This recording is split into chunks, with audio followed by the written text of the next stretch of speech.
So, how did yous enjoy the Transformers Rise of the Beast? Cool. Scourge. I'm kind of a goof, to be honest. Well, I did die, so that was fun. I wasn't even in the film. That was some BS, man. Unless I was, and you just couldn't even see me. Neither was I. I couldn't even battle Prime like I wanted to. Cool. Scourge. You alright, Prime? Cool. Scourge. What about me, Optimus? Don't you care about the Decepticons? Kill. Scourge. Alright, I think we are done here. I was very excited when the trailer for this movie came out. I was actually hoping to see all these different Beast Wars characters from the Transformers lore, and it's been a while since a good Transformers film came out. And yes, it's still the very first one.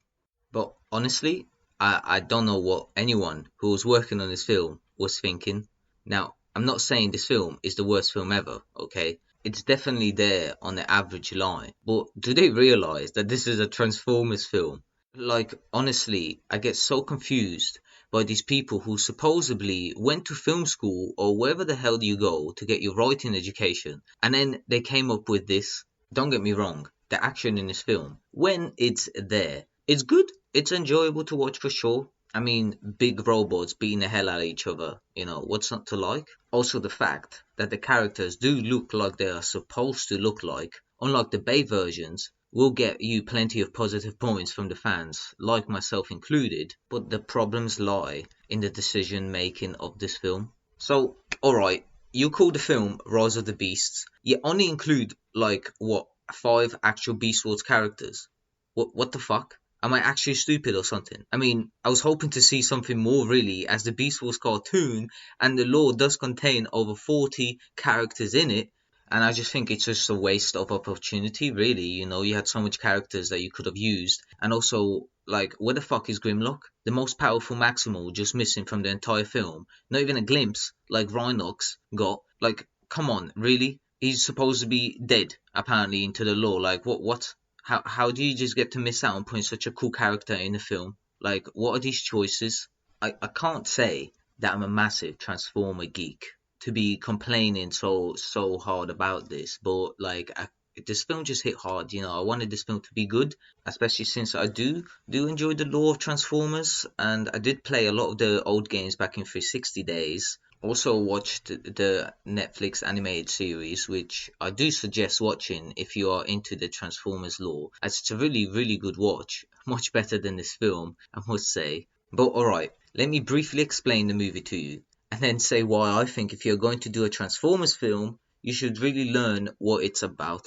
I guess the most noticeable change will be the fact that we start following a new Autobot named Mirage, which I must say I actually prefer over Bumblebee, because of one simple fact, and that is the fact that he actually talks, and he talks a lot. And I must say, Pete did a good job with the role. And personally, I don't mind if he's the Autobot that we will follow in the future films. But we are also introduced to the main protagonist in the Transformers film, that being Noah and Elena. Noah is struggling to find a job and money, and has a brother with some disease that I can't exactly remember, and Elena is just an intern in the museum who magically notices some symbols and gets interested in them, which then ultimately leads her to find the MacGuffin, a device used to open portals to rich energy planets.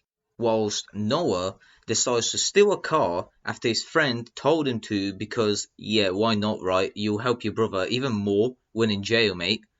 Lucky for him, of course, he breaks into Mirage, and we get a semi alright chase scene. Mirage, of course, like some others, do possess some sort of abilities which we're never really seen in any other films, so it's kind of cool that we get to see that in this one at least. After that, they meet with the Autobot gang, which of course consists of barely any bots. Like, seriously, do they not know how many bots exist in the lore? I bet a lot of you don't even know that Optimus Prime has a girlfriend. Yes, believe it. Her name is Elita One, and we have never even heard Optimus or anyone ever mention her, not just in this film, but in any other one that came before it. Like, come on, a teen civilization is capable of love. What the fuck? Anyways, Noah gets convinced to break into the museum to get the MacGuffin for the bots, How they convince him? Money, of course. He then meets Elena in a museum and we get to see the first battle, and I can't say it was great.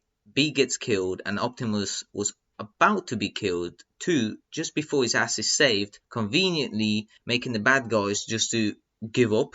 Like, I know they have the key or half of the key, but still, it seems they could have easily killed everyone there, but alright, movie must go on. The gang then decides that they need to go to Peru because Elena figures out that's where the other half of the key is. Noah only decides to go because he wants to destroy the key altogether, so Earth will then get destroyed.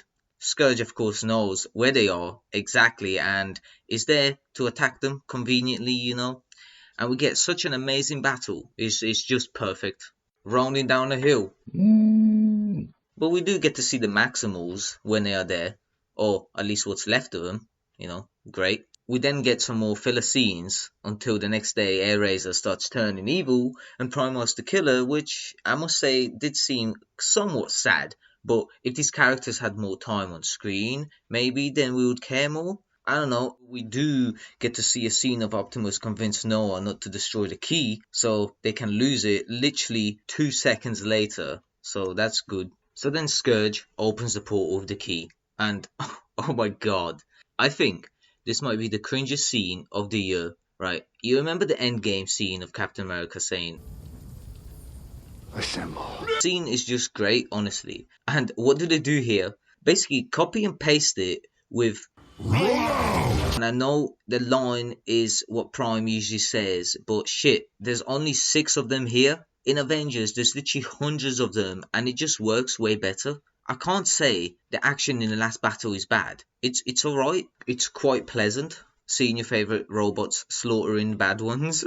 But alright, so Scourge kills Mirage, but not really, and then Mirage becomes Noah's super suit, I guess. I mean, it's an alright idea, I guess, but the execution wasn't really the best. Then, big surprise, Bumblebee gets revived like Call of Duty Zombies or something. And of course, it's just OP on the battlefield. Then, since Scourge destroyed the panel, Optimus decides to destroy the key, giving Noah basically what he wanted all along. Also, if Noah wanted more, he certainly gets it. Free healthcare for the family and to join G.I. Joe, which I don't even know how to feel about this or what's coming in the future films. But if it's a lot of action, then I'm all down for it. Just less human stuff, please. Maybe, thanks, if you're listening. Have a brain. Overall, I feel the film spends way too much time following the humans and doesn't have enough of actual characters from the Transformers lore, which the film is actually named after. So moving forward, all that's left is what, like 5 Maximals? Unless some are still hiding, but why would they have been hiding? Like, what the fuck? Are we to expect some in the future, or what's going on? The next film is probably going to be Transformers G.I. Joe, of course, but still, it's a bit lame just to delete so many characters out of the lore, like, what the fuck? I just hope the next film has at least a lot of action and a lot less human scenes, otherwise it's just going to end up another film like this, but I do feel Mirage should stay being the main Autobot we follow for sure. But yeah, I just feel like a Transformers film should be about Transformers the most as possible. Like, fine, you want to include humans, include them, but show us the backstory of the Transformers. Like, show us the world before the war. Like, stop making us care about these humans and start making us caring about these robots who do have or supposed to have feelings. So they should really be trying to show that off in these films, not these human emotions. Like, I don't go to a Transformers film to watch stuff about human problems. Do you know what I mean? I don't give a fuck about his Noah and his brother. Okay, I don't. Like, I'm watching a Transformers film for the Transformers. Okay, and I strongly believe until they change this whole philosophy on making humans the center of a Transformers film, they will always continue to be average or below. Okay, the first Transformers film was only good because it just came out of nowhere, and you could say it was just brilliantly done. It was a good film. It was brilliantly paced, and there's no complaints about it. I can still watch it today and enjoy it. But after it's justice, please do. But if you agree or disagree, let me know in the comments. Please leave a like and subscribe if you enjoyed this type of video. And it's been ZKLAC. Stay safe out there, and I'll see you in the next one. Peace.